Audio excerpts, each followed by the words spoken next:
Bienvenue dans cette vidéo analyse de Charlie et la chocolaterie, film réalisé par Tim Burton. Aujourd'hui, je me concentrerai surtout sur la mise en scène de l'œuvre, et je donnerai également mon avis sur la prestation de Johnny Depp. Et avant ça, générique.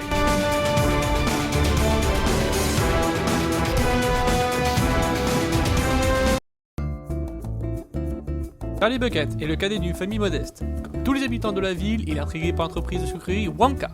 En effet, depuis des années, nul n'a pu pénétrer dans l'usine. Or, voilà que le directeur de la chocolaterie, Willy Wonka, organise un concours. Les 5 enfants qui trouveront les billets spéciaux dissimulés dans les tablettes de chocolat auront le droit de visiter les lieux. Après ce résumé, on peut se demander s'il s'agit vraiment d'un film de Tim Burton. Et la réponse est bien sûr oui. On a tous les critères qu'adore Tim Burton. On a de l'univers coloré, on a de l'univers angoissant, on a surtout de la satire sociale, et cette fois pas que américaine, mais également internationale, car il a utilisé comme prétexte le produit trouvable dans tous les pays. Enfin, l'un des produits en tout cas trouvable dans tous les pays. La confiserie, le chocolat. Vous allez dans n'importe quel pays, il y aura forcément en confiseur ou en supermarché des bonbons, du chocolat, avec le même produit de vente et la même façon surtout de le vendre et de le produire. Je vous rappelle que la plupart des confiseries ou des chocolats appartiennent à une poignée de groupes, finalement. Donc, que ce soit d'une marque ou d'une autre, finalement, c'est plus ou moins des frères, voire des cousins très très proches. Donc là, pour ce coup-là, il a misé très juste. C'est-à-dire qu'il ne vise plus qu'un public américain, où nous, Européens, devons avoir les codes pour comprendre son film. Ou en tout cas, les petites subtilités. Ah, je me suis planté. Qu'est-ce que tu vas faire? Bref, comment cette idée, en tout cas, a été mise en place dans le film? Ben là, c'est très facile.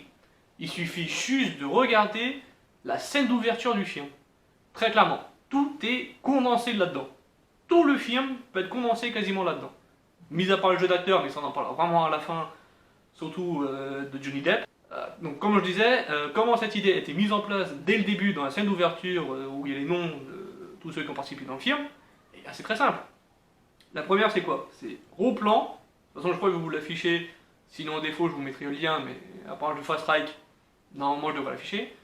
Bref, on voit quoi? On voit un plan d'une colonne, d'une cheminée, d'une usine, sombre, et teintes marron, noir, en tout cas assez foncé, entouré de pollution, d'un gros nuage gris, sans couleur, très fade, l'image est assez plate quand même à l'écran, c'est voulu.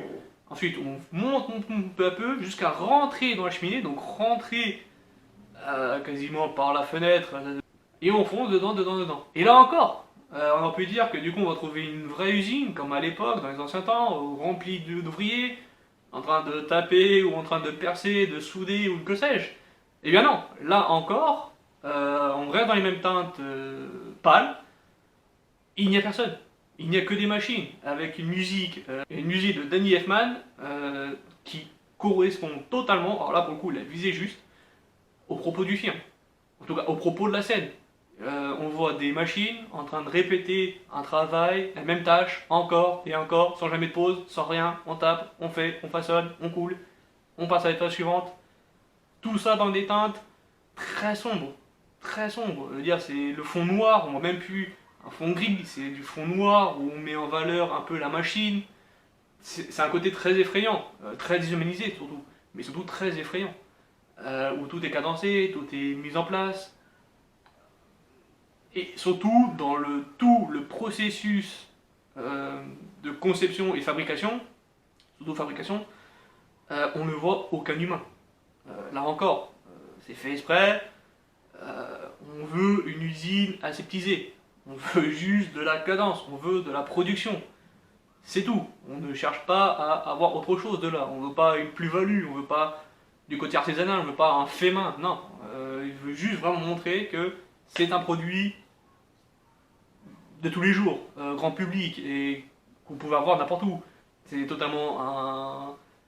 Alors qu'on vous le vend à l'inverse, et ça je l'expliquerai un petit peu plus tard dans la partie un peu plus tard, le marketing essaie de vous vendre, ou même dans les pubs, même maintenant, de toute façon on le voit, de vendre un produit où il y a un humain, où il y a une histoire derrière. Et finalement, dans ça, il n'y a aucune histoire. Il n'y a rien. Vous avez un produit, vous transformez via une machine, à aucun moment vous avez un humain. Au mieux, l'humain supervise, mais c'est tout. Il n'y a rien, il n'y a aucune plus-value, il n'y a que dalle. Et ça, c'est très bien montré. Il est appuyé par la musique. Et vous n'avez pas besoin d'un texte, vous n'avez pas besoin d'une voix off, vous n'avez pas besoin d'un psychic qui vient vous expliquer pourquoi c'est ça et pourquoi on l'a fait. Non, juste les images et la force des images suffisent. Mais en même temps, là où le génie de Tim Burton arrive, il est justement dans les quelques scènes vers la fin, où on voit surtout, je pense surtout aux montgolfières, aux baleines montgolfières qui tournent, qui virevoltent, qui descendent du coup avec la tablette de chocolat. Où là, il y a un côté féerique, magique, majestueux, on dirait un peu un ballet. Tout simplement, on dirait un ballet chorégraphié. Et c'est là où Tim Burton est très bon, c'est qu'il vous mélange de l'effrayant, mais il mélange également du très beau, du très féerique. Vous voyez ça, c'est très beau. Même au point de vue esthétique des machines, par exemple, il y avait des petites pinces qui ressemblaient plus ou moins à, on dirait un peu les vaisseaux qui attaquent dans la guerre des mondes. C'est vrai que là, je l'ai vu il y a peu, là, j'ai revu le film il y a peu longtemps. C'est vrai que m'a pensé à ça. Ces petites pinces ressemblent vraiment aux créatures de la guerre des mondes avec Tom Cruise. Mais bon, bref, à part. Mais là-dedans, il y a un côté féerique là-dedans, mais totalement désémélisé, parce que la seule fois où on voit de la couleur, c'est la main de Wonka, qui est en couleur, qui est rouge et violette. Et ces couleurs-là sont très importantes dans le film pour le coup. C'est pas anodin, c'est vraiment fait exprès. On voit que Tim Burton a réfléchi plus que dans certains de ses films.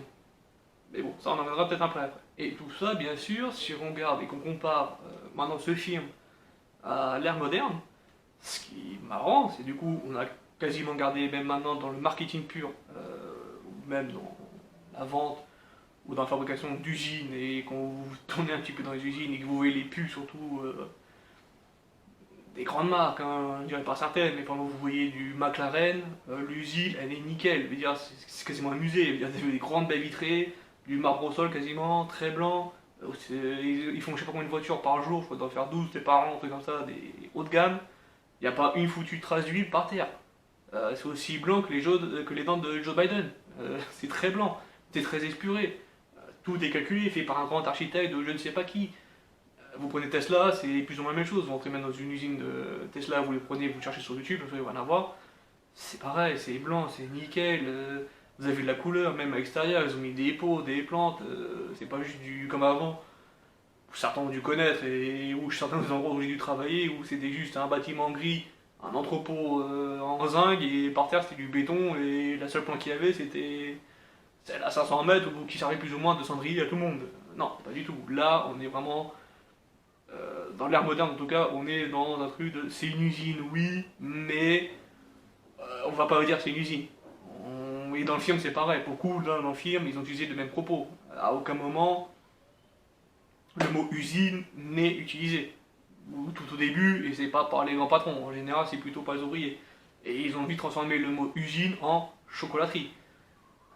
Voilà, parce que ça fait moins condescendant et moins lutte des classes, parce que qu'en France, tout le monde le sait, le travail manuel est dévalorisé au profit du travail intellectuel. Ce qui est idiot selon moi. Et voilà, on le voit. Bref, et peu importe le pays, je veux dire que ce soit en Amérique, que ce soit en Allemagne, peu importe, ça aussi ça reste une cause ou une critique internationale. Là aussi, Tim Burton a frappé juste, encore une fois. C'est pour ça que je vous dis que la satire n'est plus que américaine, elle est également internationale. Et là aussi où on voit que c'est international, c'est sur le plan de...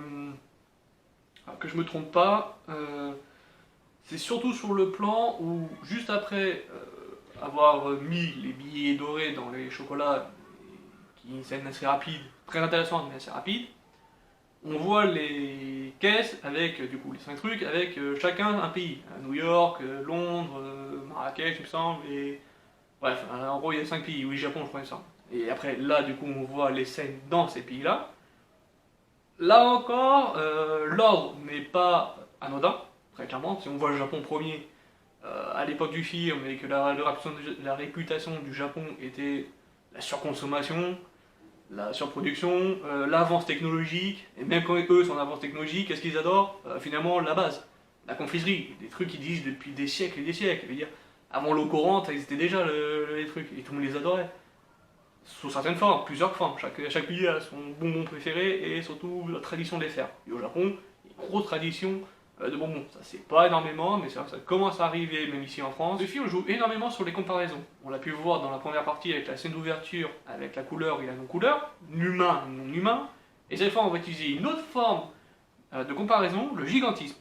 Pourquoi? Pour montrer l'absurdité de la surproduction, de la surconsommation et surtout du pouvoir du marketing. Chose qui n'était pas vraiment développée dans les films de Tim Burton, par avant. Et comme je vous dis, ces trois thèmes-là, pour moi, sont internationaux. On le verra plus tard que des fois, il va cibler, surtout pour la partie marketing, il va cibler très concrètement les satires américaines.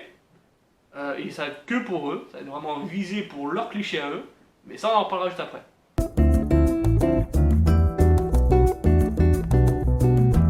Pour la surconsommation et la surproduction, les scènes les plus marquantes sont la toute première en fait. On voit Charlie traverser et du coup aller chez lui, mais vraiment au tout début du film, après la scène d'ouverture quasiment, où on a un plan de la maison de Charlie, qui est penchée, qui est tordue, on voit la grande rue avec le reste des habitations, et tout en haut, tout ce qui domine, l'usine. Pareil, dans les teintes très sombres, très foncées, qui cache encore une fois le ciel et les nuages, voire même le soleil, mais on voit ni lune ni soleil, il n'y a que la brume et la fumée sortie par les cheminées de l'usine, et l'usine elle-même, très concrètement. Et la deuxième scène où on peut encore revoir ça, encore très marquant, c'est la scène du licenciement des employés. Où là pareil, il y a l'usine, on voit l'usine, et les petits ouvriers là qui ressortent, qui sont derrière la grille. Et finalement, quand on voit la grille se fermer, et on voit du coup, il me semble, c'est le grand-père de Charlie qui se fait fermer les grilles juste devant lui, là encore, on sait que l'ombre des grilles apporte aussi un propos au film en disant le monstre te fait manger, toi tu sers plus ou moins à manger au monstre que tu produis, et quand le monstre ferme, tu n'as plus à nourrir ce monstre, mais le monstre ne te nourrit plus non plus. Et donc du coup, ça veut dire chômage. Qui dit chômage, moins d'argent, dette, endettement, famine. Très concrètement, personne n'arrête de travailler, il a que dalle qui rentre, et tout le monde s'arrête de payer des trucs. Ça n'existe pas, ni dans ton monde, ni dans le mien, ni dans le sien. À aucun moment.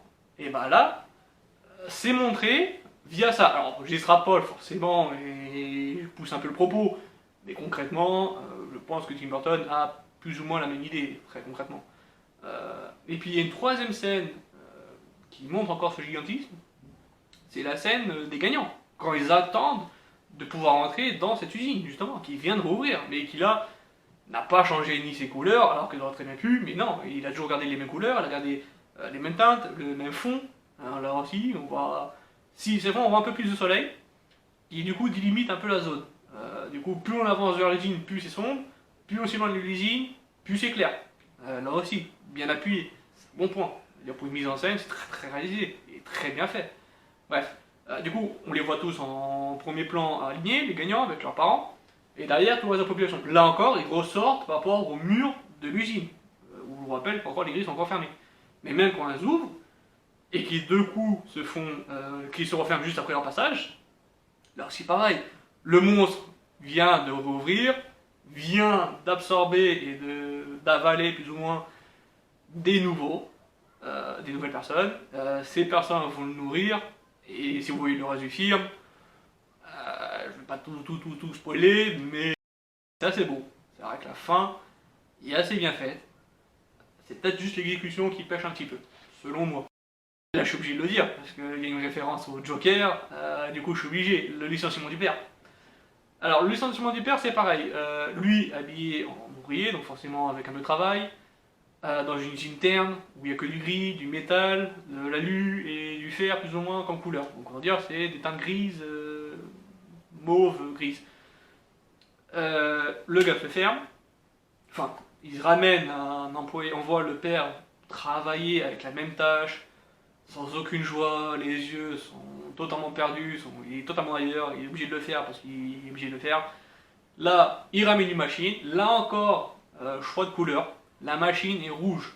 C'est le seul truc qui ressort bizarrement de ça, c'est la marque dentifrice, qui est Panodine, et la couleur rouge de la machine, qui là non plus n'est Panodine. Ils ont dit que la seule fois on a revu du rouge depuis le début, c'était du coup le méchant, c'était Johnny, et c'était Charlie aussi, qui a exactement les mêmes couleurs que du coup notre méchant.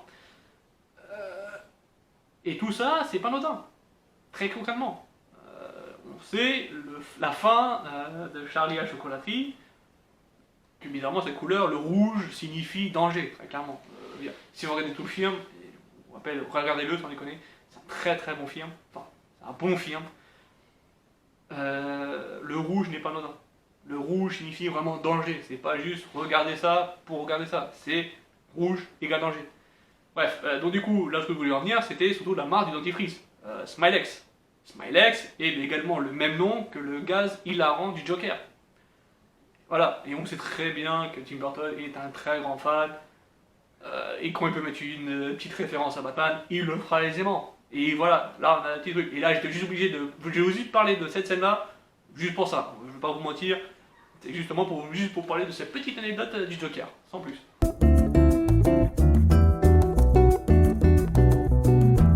Là, pour le coup, c'est vraiment la pure satire, encore plus que la production et la surconsommation, c'est la satire, très concrètement.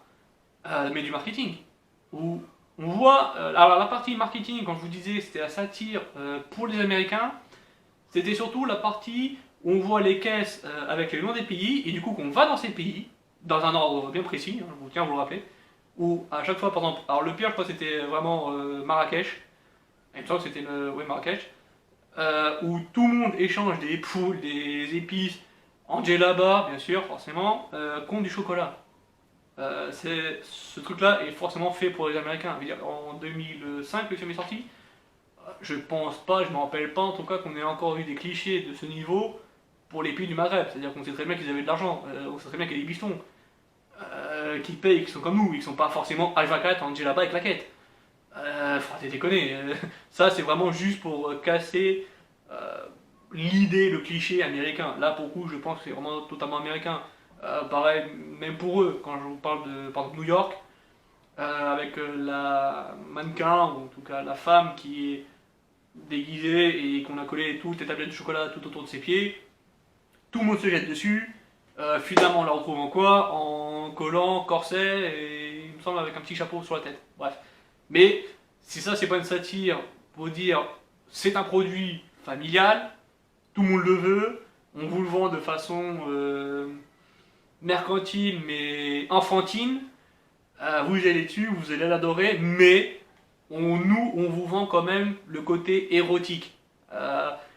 Je pense que c'est une satire destinée à l'Amérique puritaine. Très clairement, pour moi c'est ça. C'est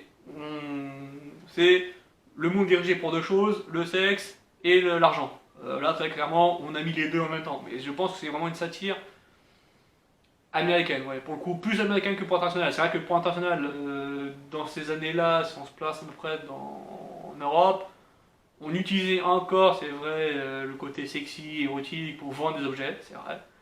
On n'avait pas encore vraiment le MeToo. Oui, c'est vrai qu'on peut voir que cette satire peut marcher aussi dans nos pays. Mais pour eux, pour le coup, c'est vraiment marqué, c'est vraiment quelque chose d'ancré chez eux, au niveau culturel. Rien que les pubs pour les bières, voilà, ça en dit très long. Je veux dire, si vous vraiment vous voulez voir ce qu'est l'Amérique puritaine via un autre produit de consommation, grande consommation, regardez la bière tout simplement. Les affiches et les pubs de bière, très clairement, ça représente exactement ce principe. Bref. Mis à part ça, il y avait quoi d'autre? Il y avait. Si, la rue qu'on voit, il me semble, vers le début du film aussi. Où toute cette rue est une rue commerçante. Là aussi, pour moi, ça représente quelque chose, c'est vous ne vivez pas dans cette rue-là, c'est cette rue-là qui vous fait vivre. Soit par le travail, soit par la nourriture, enfin, via les confiseries, là pour le coup, mais très concrètement, vous ne vivez pas dans cette rue-là. Et même dans le monde de tous les jours, où il y a des grandes rues peu importe la ville, hein, soit Paris, Marseille, Lyon, Bordeaux, peu importe, il y a des rues qui ne sont faites que pour le tourisme. Et pour le tourisme, c'est pas du culturel, très concrètement, on va pas se mentir. C'est des boutiques, c'est du restaurant, euh, c'est des boutiques diverses et variées, je ne sais quoi. Bref, mais en tout cas, c'est juste fait pour attirer les clients, pour récupérer leur argent, très concrètement. Qu'on vende un bout de tel pays ou un bout de tel pays, c'est le marketing. Hein. Eux, ce qu'ils veulent, c'est le flouze, point. Et bah là, c'est très bien montré, déjà par l'univers et par la façon dont les boutiques sont rangées l'une à côté de l'autre. Ils n'ont pas mis d'espace, boutique, habitation, boutique. Non, ils ont mis boutique, boutique, boutique. Et au-dessus, tu as plus ou moins un étage d'habitation et encore. Surtout que sur l'arrière-plan, tout au début, on voit légèrement encore le logo de la marque. Et ça veut tout dire. C'est-à-dire que oui, vous achetez dans diverses boutiques, divers produits, mais tous ces produits sont en fait à nous. Et ça, c'est très très très bien fait. Très concrètement. Et surtout, et là c'est une petite parenthèse, pour les films modernes, il n'y a personne à ce moment-là qui vient t'expliquer ce que tu viens de voir. À aucun moment, t'as pas un Saiki, t'as pas le personnage principal, t'as pas un personnage Joseph demi qui sort de n'importe où, qui vient t'expliquer ce que vient t'expliquer, que oui, c'est consommation, surconsommation, ouais, faut pas. Rien. Ça, c'est génial. Quand vous regardez les films de maintenant, dès qu'ils font quelque chose de bien, ou il faut une morale, ou je sais pas quoi, mais qui le font, vous avez forcément ou le personnage principal, ou le Saiki, qui sur eux c'est Saiki, on en a rien à faire de ce gars-là, le mec se pointe, il te répète exactement dans la seconde d'après, tu viens de le voir, juste après, t'as forcément quelqu'un qui a expliqué ce que tu viens de voir. Et pourquoi c'est bien qu'il ait fait ça, par exemple. Non, voilà, faut arrêter avec ça. Les nouveaux films de maintenant, que ce soit pour une morale ou même si c'est bien, faut lire, faut appuyer le propos, ok, mais n'appuyez pas le propos comme ça. Vous voyez bien que dans ce film-là, ça marche très bien. Les gars l'ont tous vu, tout le monde l'a repéré. On est assez grand pour le voir. Voilà, inutile de ramener un sidekick de nulle part, on sait même pas pourquoi il est là, j'ai lu la base, ou le héros principal qui vient de faire et après qui vient d'expliquer pourquoi. On s'en fiche. Il n'y a pas besoin, voilà. Ça, c'est une petite parenthèse. Et à mon avis, je sens que cette parenthèse-là ne sera pas fermée et que je vais devoir la réutiliser. Hélas, beaucoup de fois. Bref, donc en marketing, qu'est-ce qu'on a d'autre? On a comme exemple le spectacle de marionnettes, simplement le spectacle de marionnettes, des gagnants quand ils arrivent, ou voilà, une espèce de parodie de façon de Disney, avec le bal où ils ont les petites marionnettes, la chanson qui rentre dans la tête toute la journée et t'as envie de zigouiller après dès que tu rentres.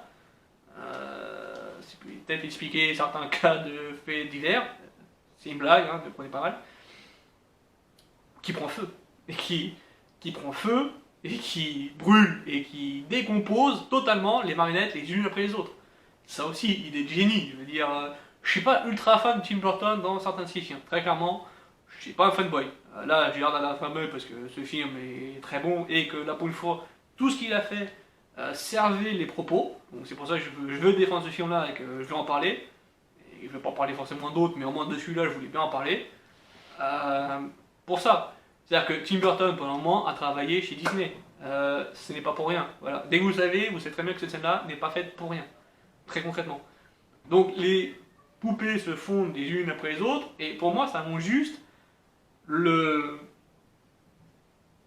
la propagande que le marketing essaie de te vendre, peu importe le produit, de c'est une usine qui n'a plus d'humain, hein, comme on l'a vu au tout début, mais on vous fait croire qu'il y a une histoire derrière le produit. Genre, il y a Jean René qui a fait ce produit à la main depuis des siècles. On a lui fait une recette, il la met depuis des siècles, on l'a juste réactualisé, nanana. Voilà, je veux dire, pareil, là encore, je vais prendre l'exemple tout à l'heure, la bière, même produit. Vous voyez un produit, vous voyez une bière, et après ils disent la même recette, ou la recette depuis 1990, c'est totalement faux. Une fois sur deux, c'est du marketing, les mecs ont juste trouvé qu'est-ce qu'il y a, fait, ah ça, bah, on va utiliser alors, tiens, ramène ça. Et voilà, c'est pareil. Et ça, c'est génial. Ça, comme idée pure, c'est très bien truc. Et la réalisation est bien faite. Surtout qu'après, Wonka débarque à côté. Voilà. Et après, du coup, Johnny. Mais ça, j'en parlerai après. Je veux dire, juste. Voilà. Après, qu'est-ce qu'on a d'autre Oui, si, on a le dernier point, au final. le mot usine, comme je vous l'ai rappelé tout à l'heure, n'est quasiment jamais cité. On utilise le mot chocolaterie. Et là, vous avez même, à l'heure actuelle, dans notre monde, le même principe. On ne va pas utiliser certains mots qui ont une connotation défavorable pour notre produit, on va inventer un autre où on va chercher un terme américain. On a exactement le même terme, mais vu qu'il a une mauvaise connotation, bah du coup on va utiliser un nouveau terme. Une fois sur deux c'est américain, hein, mais on va utiliser un nouveau terme, très concrètement. Bref, ça c'était des exemples de mise en scène. Voilà, après là j'ai plus vraiment grand chose à dire, je vais pas vraiment rentrer dans l'histoire plus que ça parce que après ça reste des satires sur le capitalisme, avec les enfants, je parle surtout. Quand chaque pièce est faite pour un enfant et qui disparaît, du coup ça c'est... Du coup 70% du film, c'est ça, c'est à partir du moment où on rentre dans l'usine, le mécanisme est simple, une pièce, un enfant en moins, pourquoi l'enfant n'est pas là? Parce qu'il a succombé à ses péchés et que cette pièce était faite pour ce péché. Donc du coup, on apprend à mon avis que c'est pas les premiers gamins, ce sera pas les derniers qui ont servi de test, parce que ça, il doit y avoir vraiment des crash tests quelque part. Le capitalisme, après on a également bah les petits ouvriers, je sais plus comment ils s'appellent, les Oompa qui représentent plus ou moins la main d'œuvre importée des autres pays. Que ce soit chez nous, Pologne, Italie, Portugal, Maghreb, Afrique noire, peu importe. Et chez eux, les Mexicains et peut-être les Canadiens aussi, voire même plus, c'est une satire de ça, très concrètement.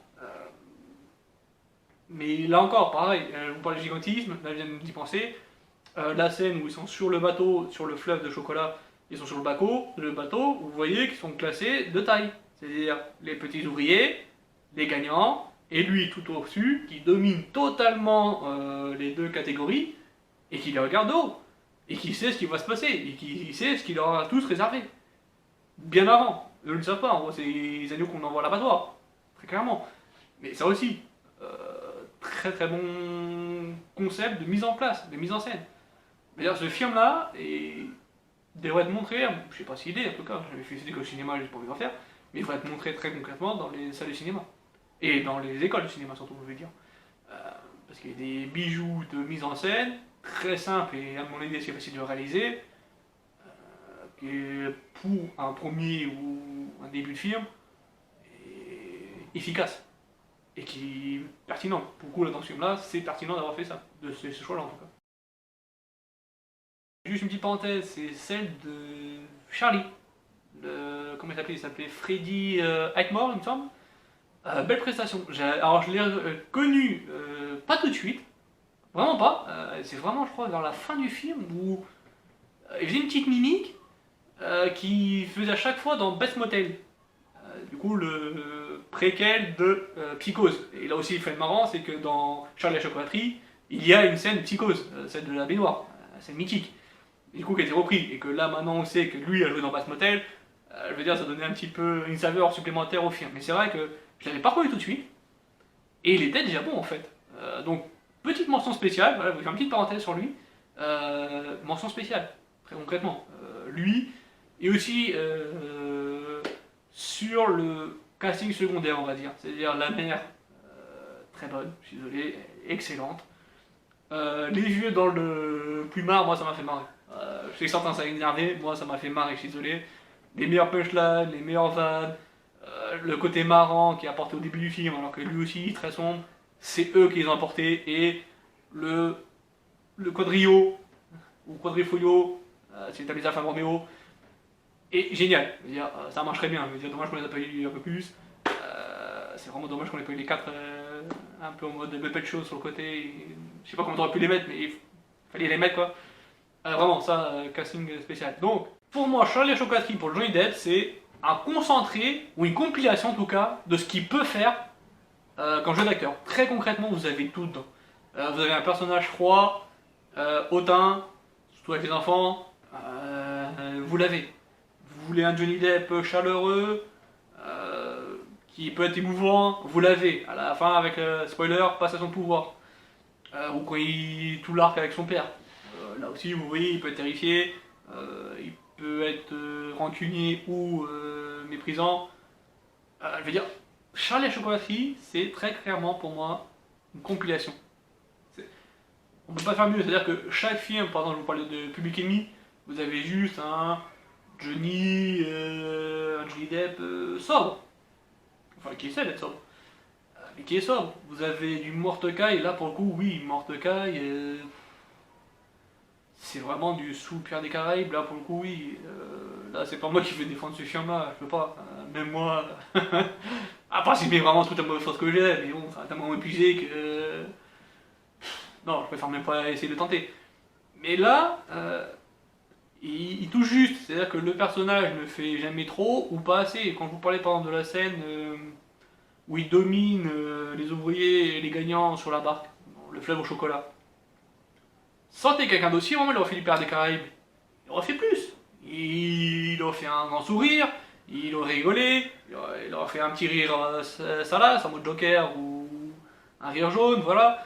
Non, il était sobre. Rien que ça suffit.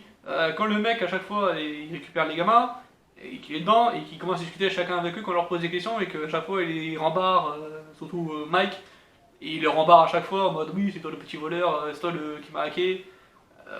Du coup, on découvre qu'il y a un algorithme, parce que le gars a un truc, et que même à mon avis, le billet, comme de par hasard chanceux, que le gamin récupère pour aller chercher la tablette, bon, là aussi, on doit se douter que c'est lui qui l'a lâché le billet et qui a récupéré sa mise. Bon, enfin bref. Où est-ce que j'étais? Ah oui, du coup, il aura surjoué à ce moment-là. Il a pas joué, je veux dire, il a très bien joué, c'est-à-dire que il a joué un monstre froid. Très concrètement, il a joué un monstre froid et le monstre, il le joue très bien. Un personnage malaisant, parce que du coup, l'histoire qu'il a eu quand il était petit, il est associable, donc il joue quelqu'un de malaisant, de gênant aussi. Et quand je joue un personnage de malaisant, tu pourrais toi aussi être mal à l'aise, comme ça dans certaines vidéos de Malaise TV par exemple. Tu pourrais être très très très mal à l'aise et du coup tu dis, il passe à la scène suivante en fait, c'est pas bon. Non, tu vois ces scènes-là, bah, en fait tu restes. Tu restes et t'attends juste que le mec il va cartonner le prochain gamin, très concrètement. T'es limite avec lui pour, vas-y, pas cartonner le gamin. C'est moi qui ai un côté sadique, mais très concrètement c'est ça en fait. Et c'est là où en fait où je parle de compilation. C'est que dans un film, t'as eu beaucoup, par l'inverse d'un Alice au Pays des Merveilles, où le gars est déçu, il s'est fait trahir, il est perdu, et qu'il essaye de jouer le côté joyeux et de pousser sur ce côté-là, qui le tient bien aussi, c'est pas la même joie. C'est pas le même côté froid. Même quand il essaye de jouer le personnage Chiléter et je vais tuer la reine ou je sais plus quoi dans Alice, pareil, c'est pas aussi bon. Ce film-là, au niveau de jeu d'acteur, je trouve qu'il est meilleur là-dedans que dans Alice au Pays des Merveilles, très clairement. Est-ce que c'est la meilleure prestation qu'il nous a faite? Non. Est-ce que c'était un bon bol d'air frais après le marasme qui nous est fait dans Pirates des Caraïbes et dans d'autres petites productions avant et voire après, parce que c'est vrai que on parle plus d'une période nauséabonde et mauvaise de Johnny Depp plutôt que d'un film mauvais ou d'une mauvaise période. C'est-à-dire qu'en plus, je prends pas dans le truc personnel, mais c'était pas très clairement le meilleur moment pour lui, ni pour son entourage, mais encore moins pour eux, très concrètement. Est-ce que du coup ça a joué? Je pense que oui, je pense que l'extra a joué sur la performance. Et ça, parce que si vraiment vous regardez, même maintenant, je vais passer encore à la télé, ou même là je crois qu'on peut louer ou acheter sur YouTube, vous regardez le film à tête reposée, sans penser à ce qu'il a fait ailleurs, vous vous concentrez juste sur le film, ah, franchement c'est pas du mauvais Johnny Depp, c'est pas de l'extra Johnny Depp, mais c'est du bon Johnny Depp. C'est à l'image du film, très concrètement, et je m'arrêterai sur ça. C'est pas forcément un film extraordinaire. Mais ça fait partie très concrètement de ces films qui sont simples mais très efficaces. Voilà. Voilà. Et familiaux. Beaucoup, il n'y en a pas des masses. Qui nous font un peu réfléchir quand même à deux, trois plans de notre existence ou de notre société en tout cas, mais qui n'a pas forcément de faire la morale. À l'inverse d'un Zemeckis, qui lui a un peu ce truc-là, mais qui essaie d'appuyer vraiment sa morale, Non, lui non. Là, sur ce film-là, pour le coup, on a vraiment une satire qui est bien proportionnée, c'est pas surjoué. Comme je vous dis, même le casting, Prince aux enfants, il y en a certains, ouais, j'étais content qu'on les voit plus pendant un bon moment. Mais comme je dis, Freddy il est très bon, tout le cas des vieux est très bon, la mère et le père, veut dire le père aussi, il aurait pu très bien surjouer quand il s'est viré d'associé. Non, il joue très juste, je suis désolé. Les personnages principaux et secondaires, pour le coup, sont très justes. Le petit moins pour moi, c'est les enfants, très clairement, à part Freddy. Mais sur tous les autres, je trouve un petit peu en dessous. Mais bon, après, est-ce que c'est eux ou est-ce que c'est l'écriture des personnages qui veut quand même jouer sur les clichés, donc du coup, forcément, tu vas appuyer sur les clichés qui t'a surjoué et un peu cabotiné? C'est pas impossible non plus. Je pourrais pas penser qu'ils mâchent toujours les chewing-gums. Euh, voilà, ça, c'est le symptôme, c'est-à-dire que ce personnage-là pourrait être plus calme et jouer un peu plus régulier. T'appuies le propos. Là, beaucoup moins. Très concrètement, beaucoup moins. Et ça se voit. Mais sinon, non, sur la vie générale du film, je dirais que ça. Bon film, simple, efficace, qui te fait réfléchir, tu peux voir ça en famille, sans souci. Et il fait très très bien café, très largement. Dire ça, ce film-là, je peux retomber dessus. Je vais regarder, à part si vraiment il y a quelque chose de plus intéressant, ou un film coup de cœur. Très concrètement, s'il n'y a rien d'autre, je materai et je serai content de le mater, même à la fin. Et bah, peut-être que je ferai encore une autre vidéo. Bon, mis à part ça, merci de m'avoir suivi. N'hésitez pas à vous abonner et surtout activer la cloche pour donner un peu de force à la chaîne. Et n'oubliez pas aussi mon Twitter qui est en bas dans le lien de description. Allez,